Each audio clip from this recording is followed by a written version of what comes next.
எல்லாருக்கும் நமஸ்காரம். இன்னைக்கு ஸ்ரீமத் பாகவதத்தில் நம்ம அகாசுர வதம் பார்க்க போகிறோம். ஏற்கனவே நம்ம நிறைய வதம் பார்த்தோம் இல்லையா? பூத்தனா வதம், அதுக்கப்புறம் வத்சாசுர வதம், அப்புறம் இன்னும் நிறைய வதங்கள் பார்த்தோம் இல்லையா? பகாசுர வதம், இந்த மாதிரிலாம் பார்த்தோம். அந்த வகையில் இன்னைக்கு நம்ம பார்க்க போகிறது அகாசுர வதம். அப்போது இதில் என்ன சொல்லனா, கிருஷ்ணர் என்ன பண்ணுறாரா, இன்னைக்கு வனத்தில் போயிட்டு போஜனம் பண்ணணும் அப்படின்னு அவருக்கு ஒரு ஆசை. அப்போ அவர் என்ன பண்ணுறார், தன்னோட சிநேகிதர்களாக இருக்கக்கூடிய எல்லாரையும் கூப்பிட்டு கொம்ப ஊதிண்டு தன்னோட கண்ணுக்குட்டிகள் எல்லாத்தையும் அழைச்சிண்டு கோகுலத்துக்கு வெளியில புறப்படுறார். அப்போ அந்த அழகான அந்த கொம்பு சப்தத்தை கேட்டு ஆயிரக்கணக்கான கோபகுமாரர்களும் வெண்ணையோட கலந்த தயிர் சாதம், அப்புறம் புளியோதரை, இந்த மாதிரி எல்லாத்தையும் எடுத்துண்டு கொம்பு வாத்தியம், புல்லாங்குழல், இது எல்லாத்தையும் எடுத்துட்டும் ஆயிரத்துக்கும் அதிகமா இருக்கக்கூடிய கண்ணுக்குட்டி, அவளுக்கு இருக்கக்கூடிய கண்ணுக்குட்டியோட எடுத்துண்டு கிளம்புறா, வனபோஜனத்துக்கு கிளம்புறா. அப்போ வனத்துக்கு போய் அவாவா அந்த கண்ணுக்குட்டியை கணக்கிட முடியாத அந்த பெருமாளோட கண்ணுக்குட்டியோட சேர்த்துட்டு அந்தந்த இடத்துல குழந்தைகள் விளையாடின்னு இருக்கா. கண்ணுக்குட்டி எல்லாம் ஒரு இடத்துல விளையாட ஊட்டிட்டு குழந்தைகள் எல்லாம் ஒரு இடத்துல விளையாடின்னு இருக்காளாம். எப்படின்னா, அந்த குழந்தைகளுக்கு அவளோட தாய்கள், அதாவது குந்துமணி, தங்கம், இதனால அலங்காரம் பண்ணியிருந்தும் அவ பழம், தளிர், பூங்கொத்து, மயில் தொகை, இது எல்லாத்தாலையும் அலங்காரம். அவெல்லாம் நன்னா அவ அம்மா அலங்காரம் பண்ணி விட்டுருந்தா கூட இவாள்லாம் இன்னும் மேலே இதெல்லாம் வச்சு அலங்காரம் பண்ணிக்கிறாளாம்.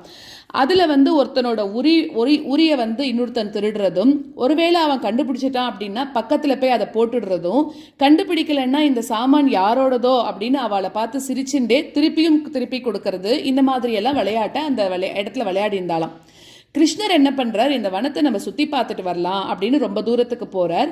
அப்போ அந்த சிறுவர்கள் என்ன பண்றாருன்னா, நானும் வரேன் அப்படின்னு சொல்லிட்டு அவரை தொட்டு விளையாடிண்டே இருக்கலாம். நம்ம என்ன பிடிக்கிறியா அப்படிங்கிற மாதிரி ஓடி பிடிச்சி விளையாடுற மாதிரி விளையாடிண்டே இருக்கலாம்.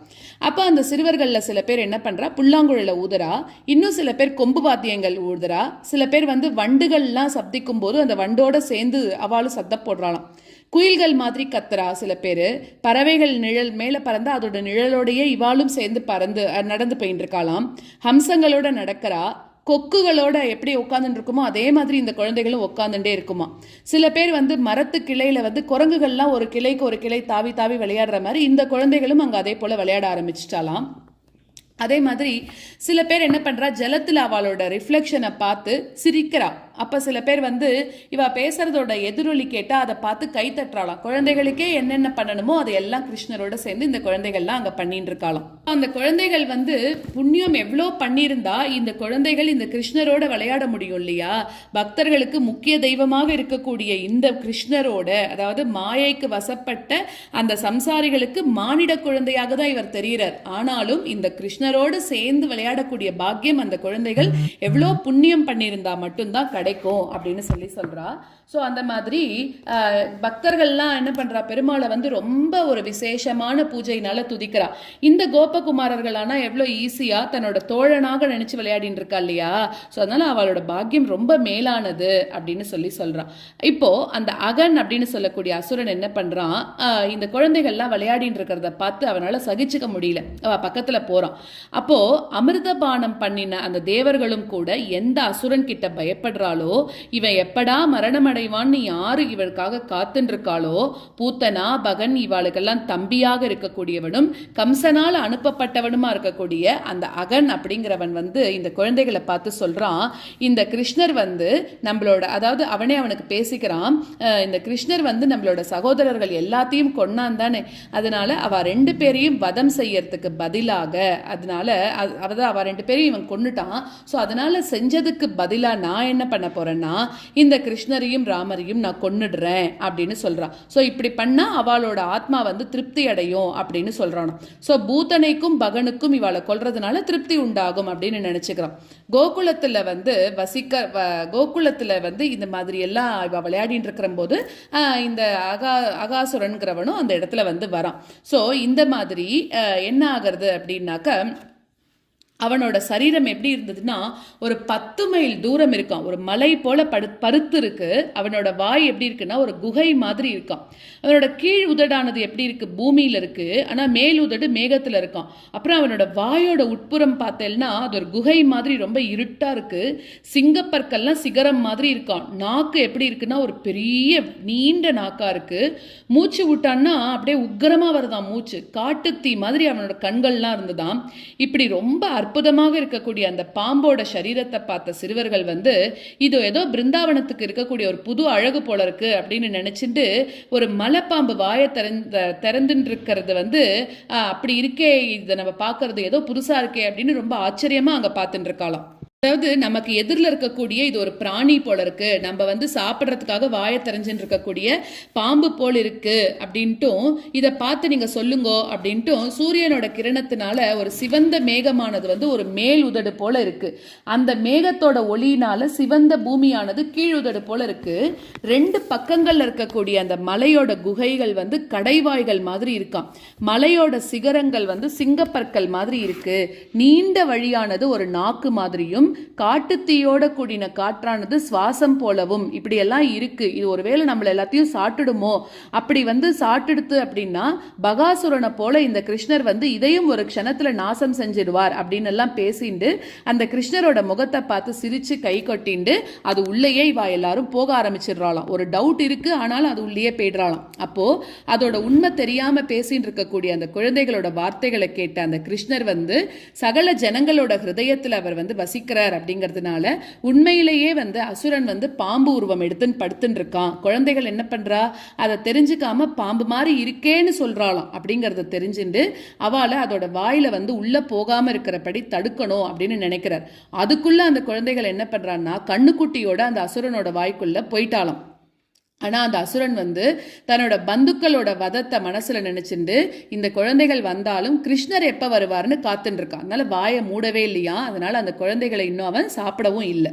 அப்போ எல்லாருக்கும் அபயத்தை கொடுக்கக்கூடிய கிருஷ்ணர் தம்மையே அவரையே கதியாக நினைச்சவர்களும் அவரோட கையிலிருந்து நழுவினவர்களும் தீனர்களும் அசுரனோட வயத்துல அக்னியால எரிக்கப்பட்ட மாதிரி இருக்கக்கூடிய அந்த குழந்தைகளை பார்த்து இது தெய்வ செயலாக ஏற்பட்டது அப்படின்னு ஆச்சரியம் அடைகிறாராம். அப்புறம் எல்லாம் தெரிஞ்ச அந்த கிருஷ்ணர் குழந்தைகளை நாசம் செஞ்சுதான் ஜீவிச்சிருக்கணும் அப்படின்ற அசுரனோட எண்ணம் நிறைவேறாம இருக்கணும் அப்படிங்கிறதுக்கு என்ன பண்ணலாம் அப்படின்னு யோசிச்சுட்டு அவரும் உள்ளுக்குள்ள போயிட்டாராம் வாய்க்குள்ள. அப்போ என்ன ஆகுறதுன்னா மேகத்துல மறைஞ்சிருந்த தேவர்கள் எல்லாம் ஹா ஹான்னு கதற ஆரம்பிக்கிறாளாம். அப்போ அகாசுரனோட பந்துக்களா இருக்கக்கூடிய கம்சன் மாதிரி இருக்கக்கூடிய ராட்சசர்களுக்கெல்லாம் இப்போ ஒரே சந்தோஷம். இந்த மாதிரி இவன் நம்ம வேலையை பண்றானே அப்படின்னு அசுரர்களுக்கெல்லாம் சந்தோஷம். அந்த அசுரன் கிருஷ்ணனையும் சிறுவர்களையும் கன்றுக்குட்டிகளையும் பொடியாக்கணும் அப்படின்னு நினைச்சிருந்தானாம். ஸோ அவனோட தொண்டையிலிருந்து அழிவற்றவரா இருக்கக்கூடிய கிருஷ்ணர் தேவர்கள் துக்கப்படுறதையும் ராட்சசர்கள் சந்தோஷப்படுறதையும் கேட்டு தன்னோட அவரோட உடம்ப பெருமாள் என்ன பண்ணிக்கிறாருன்னா பெருசா ஆக்கிக்கிறாராம், பருத்து போயிட்டார். அப்போ கிருஷ்ணரோட சரீரம் பருத்து அசுரனோட தொண்டைய அடைச்சுன்றதுனால என்ன ஆயிடுத்து, அந்த அசுரனோட பிராணன் அவனோட சரீரத்துக்குள்ளேயே அங்கேயும் இங்கேயும் அலைஞ்சு வெளியில போகிறதுக்கு வழி இல்லாம அவனோட அந்த பிரம்மரந்தத்தை அதாவது பொலந்துட்டு வெளியில வந்துதான். ஸோ அவனோட கண்கள் எப்படி இருக்குன்னா வெளியில பிதுங்கி இருக்கு. அவனோட இந்திரியங்கள் எல்லாமே அந்த பிராணனோட வெளியில போயிடுதான். அப்போ கிருஷ்ணர் மரணம் அடைஞ்ச தன்னோட தோழர்களையும் கண்ணுக்குட்டிகளையும் என்ன பண்றாருன்னா தன்னோட அமிர்த திருஷ்டியால பிழைக்க செஞ்சு அவளை அந்த பாம்போட வாயிலிருந்து வெளியில விட்டுட்டாராம். அந்த சமயத்துல அந்த சர்ப்பத்தோட அந்த பருத்த சரீரத்துல இருந்து என்ன ஆகுறதான் ஒரு தேஜஸ் ஆனது ஆகாயத்துல கிளம்பி அந்த பெருமாள் எப்ப வெளில வருவார் அப்படின்னு காத்துன்னு இருந்துதான். அப்போ அதோட காந்தினால எப்படி இருக்குன்னா 10 திக்குகளும் பிரகாசமா இருந்ததாம். அதுக்கப்புறம் அந்த தேஜஸ் பெருமாள் வெளியில வந்த உடனே எல்லா தேவர்களும் பிரார்த்திச்சுட்டு இருக்கும் போது கிருஷ்ணர் கிட்ட பிரவேசிச்சது. அதை பார்த்து அந்த தேவர்களுக்கெல்லாம் இப்போ ஒரே சந்தோஷம், ரொம்ப சந்தோஷிச்சு அவளோட காரியத்தை, அதாவது அசுரவதத்தை செஞ்சவரா இருக்கக்கூடிய கிருஷ்ணர் மேல புஷ்பம் மாறி பொழியறாளாம். அப்சரசுகள்லாம் நர்த்தனம் ஆடுறா, கந்தர்வர்கள் கானம் பண்றா, வித்யாதரர்கள் வாத்தியங்கள் முழங்குறா, வேலைக்காரர்கள்லாம் ஜெய ஜெயான்னு ஜெயகோஷம் போடுறாளாம். இப்படி எல்லாரும் அந்த கிருஷ்ணரை பூஜிக்கிறா அப்படின்னு சொல்றா. அதே மாதிரி அப்புறம் பிருந்தாவனத்துல அந்த சர்ப்பத்தோட சரீரம் உலர்ந்து அடர்ந்து போய் ரொம்ப நாள் அது எப்படி இருந்ததுதான், குழந்தைகள் விளையாடக்கூடிய குகையாகவே இருந்ததாம். இப்படி கிருஷ்ணர் வந்து கௌமாரமா இருக்கக்கூடிய 5வது வயசுல அசுரன் கிட்ட இருந்து அந்த சிறுவர்களுக்கு நேர்ந்த ஆபத்தை வந்து நிவர்த்தி பண்ணார். அந்த அசுரனையும் சம்சார பந்தத்திலிருந்து நிவர்த்தி அடைகிற மாதிரி பண்ணாராம். ஸோ இந்த சமாச்சாரத்தை அந்த சிறுவர்கள் அவ எப்ப தெரிஞ்சுட்டான்னா 6வது வயசுல இன்னைக்கு தான் நடந்தது அப்படின்னு கோப்பர்கள் எல்லாருக்கும் சொல்றாளாம். ஸோ மாயையினால அந்த மானிட குழந்தையாக அவதாரம் பண்ணியிருக்கக்கூடிய கிருஷ்ணன் காரிய காரணங்களை விட வேறாக இருக்கிறதுனாலையும் இந்த ஜெகத்தை படைக்கிறவர் அப்படிங்கிறதுனாலையும் அவரோட அந்த சரீர ஸ்பர்ஷத்தினால அகாசுரன் வந்து பாவங்கள் நீங்கி சுத்தனாயிட்டான். அப்போ துஷ்டர்களால் அடைய முடியாத அந்த சாரூபியமும் அவனுக்கு கிடைச்சிருக்கான். ஸோ பெருமாள் இப்படி பண்றது ஒன்றும் ஆச்சரியம் இல்லை அப்படின்றான். எந்த பெருமாளோட திவ்ய சரீரத்தோட அந்த பிரதிமையை மனசால தியானிக்கிறதுனால பிரகலாதர் மாதிரி இருக்கக்கூடிய அவெல்லாம் பரம பாகவதர்கள் ஆனார்களோ அந்த பெருமாளை நேரிலேயே அசுரனுக்குள்ள புகுந்ததுனால அந்த அசுரனுக்கு மோட்சமும் கிடைச்சது. ஸோ இதுல என்ன ஆச்சரியப்படுறதுக்கு இருக்கு? இது எல்லாமே பெருமாளோட வேலை தானே அப்படிங்கிற அந்த கிருஷ்ணர் எல்லாத்துக்கும் மேலானவர், நித்தியமான அந்த ஆத்ம சுக அனுபவத்தினால மாயையை விளக்கினவர் அப்படின்னு சொல்றார். அதை கேட்ட பரீட்சித் வந்து தனக்கு நாதரா இருக்கக்கூடிய கிருஷ்ணரோட அந்த அற்புதமான சரித்திரத்தை வந்து கேட்கணும் அப்படின்னு சுகரை திருப்பி கேட்கிறார். கௌமாரத்துல, அதாவது 5வது வயசுல நடந்த அந்த கிருஷ்ண சரிதத்தை கோபகுமாரர்கள் பௌகண்டத்துல 6வது வயசுல நடந்ததாக கோகுலவாசிகளுக்கு சொன்னான்னு நீங்க சொன்னீங்களே, அது எப்படி பொருந்தும் அப்படின்னு கேட்கிறார். ஸோ ரொம்ப நாளைக்கு முன்னாடி நடந்த சமாச்சாரம் இப்ப நடந்ததுன்னு எப்படி அவ நினைச்சுக்க முடியும்? அவ்வளோ கூட அவளுக்கு ஞாபகம் இருக்குமா அப்படின்னு கேட்கிறார். ஸோ அதை பத்தி எனக்கு சொல்லுங்க, நான் தெரிஞ்சுக்கணும்னு ஆசைப்படுறேன் அப்படிங்கிறார்.